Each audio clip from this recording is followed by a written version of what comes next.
Welcome to the literature capital. इस video में हम जॉन डन की poem a valediction forbidding mourning का हिंदी एनालिसिस देखेंगे। इसके पहले की वीडियो में हम उसका इंग्लिश एनालिसिस देख चुके हैं लाइन बाय लाइन। इस वीडियो के डिस्क्रिप्शन में उस वीडियो की लिंक है, आप चाहें तो उस वीडियो को भी देख सकते हैं। पहले कंटेक्स्ट समझ लेते हैं इस पोअम का। वैलिडिक्शन का मतलब होता है फेयरवेल। तो जॉन डन अपनी वाइफ एन मोर से कुछ दिन के लिए अलग हो रहे हैं, वो किसी यात्रा पर जा रहे हैं और इस बात पर उनकी वाइफ जो हैं वो थोड़ी नाराज़ हैं, थोड़ी गम में हैं। तो जॉन डन उन्हें इस पोएम के ज़रिए कन्विंस करते हैं कि तुम्हें गम करने की आवश्यकता नहीं है, तुम ज़्यादा दुखी मत हो मेरे अलग होने पर। इस पोअम में 9 क्वाट्रेन्स हैं और हर क्वाट्रेन में A B rhyme scheme follow की गई है। जो रिदम जॉन डन ने यूज़ किया है वो है आयम्बिक टेट्रामीटर। जॉन डन अपनी वाइफ को वर्चुअस मैन का एग्जाम्पल देते हैं और कहते हैं कि as virtuous man pass mildly away, जो बड़े लोग होते हैं जिनमें क्वालिटीज़ होती हैं, जब वो गुज़रते हैं तो वो अब ज़्यादा शोर नहीं करते। जब उनकी आत्मा उनके शरीर से अलग होती है तो ज़्यादा शोर शराबा नहीं होता, वो चुपचाप अपनी मौत को एक्सेप्ट कर लेते हैं। And whisper to their souls to go, जैसे कि वो आहिस्ते से अपनी आत्मा को कह रहे हों कि अब अलग हो जाओ मेरे बॉडी से।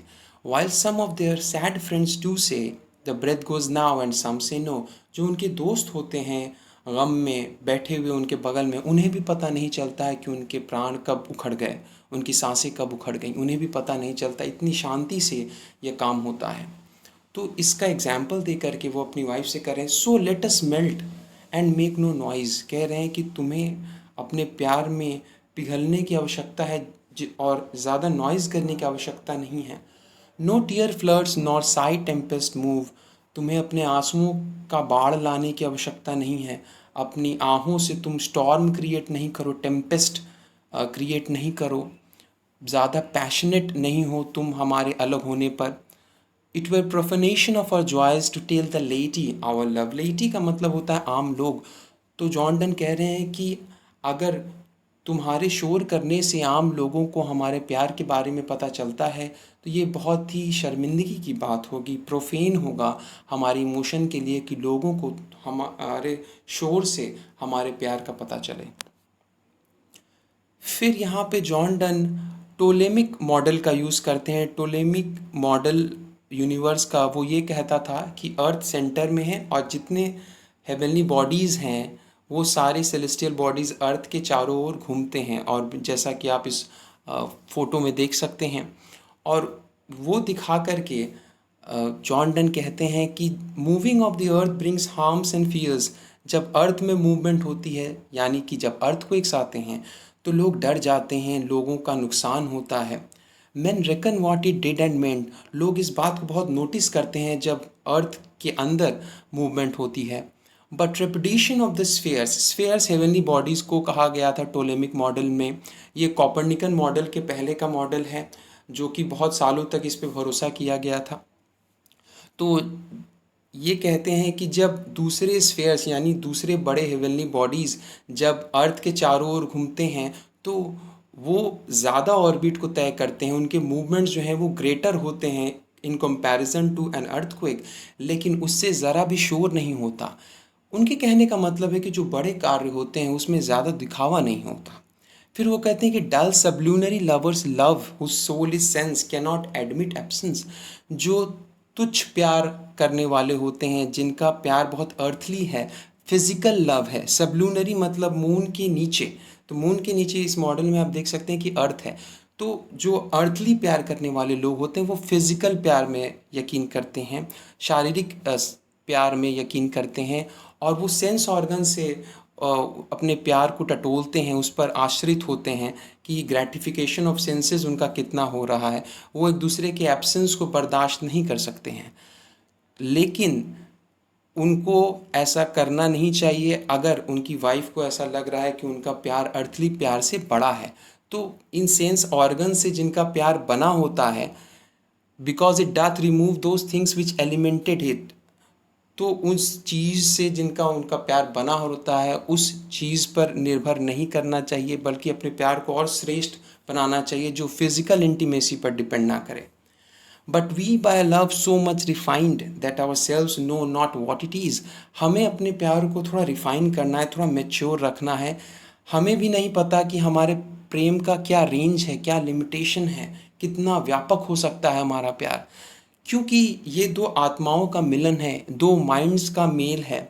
और ये प्यार जो है, ये सुपीरियर तरह का जो प्रेम है, ये आँखों की परवाह नहीं करता कि आँखों के सामने आपका लव इंटरेस्ट है कि नहीं, लिप्स की परवाह नहीं करता कि आप उससे टच कर पा रहे हैं कि नहीं, हैंड से आप उसे टच कर पा रहे हैं कि नहीं।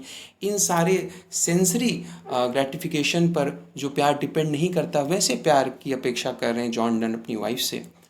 और फिर वो कहते हैं कि हमारे जो सोल्स हैं, our two souls therefore which are one, हमारे दो आत्माएं जो हैं वो एक हैं। Though I must go endure not yet a breach, और मुझे जाना तो पड़ेगा ही, तो मेरी आत्मा तुमसे दूर तो नहीं हो पाएगी, ये कभी टूटेगी नहीं। इसका जो कनेक्शन है वो अटूट है।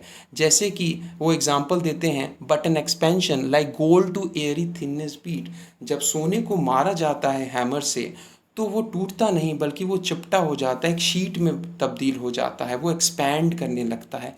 जॉन डन कहते हैं कि हमारा प्यार जितना सफ़र करेगा, उतना ज़्यादा एक्सपैंड करेगा, उतना व्यापक होता जाएगा, उतना ही इवॉल्व करता जाएगा।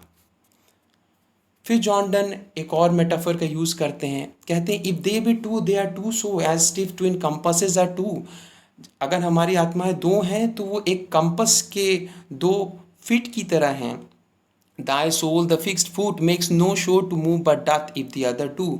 और अपनी वाइफ को कह रहे हैं कि तुम उस फिक्स्ड निडल की तरह हो जो सेंटर में रह करके सपोर्ट करती है कंपस को कि वो बाहर जा करके एक सर्कल को क्रिएट करे।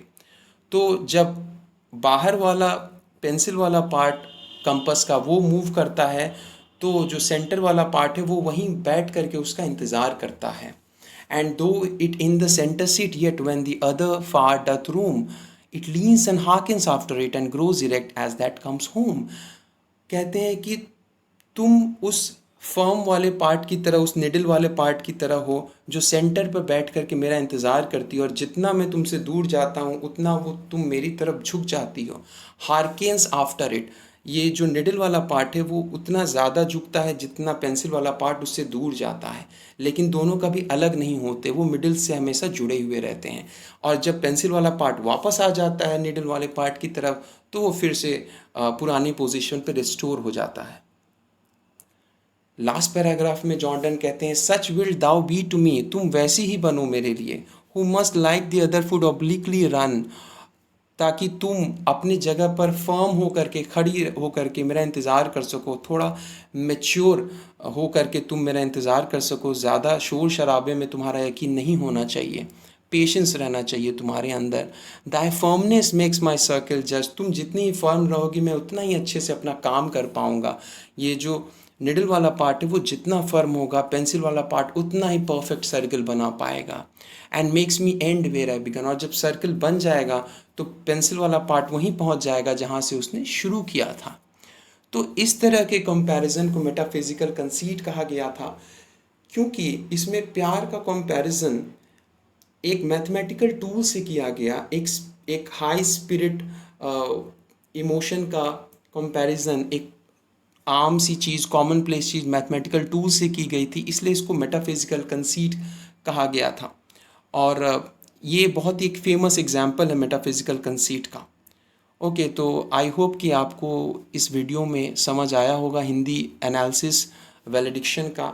आगे की वीडियो में हम और जॉन डन की पोएम और मेटाफिजिकल पोइट्री देखेंगे। इस वीडियो में इतना ही। Thank you so much.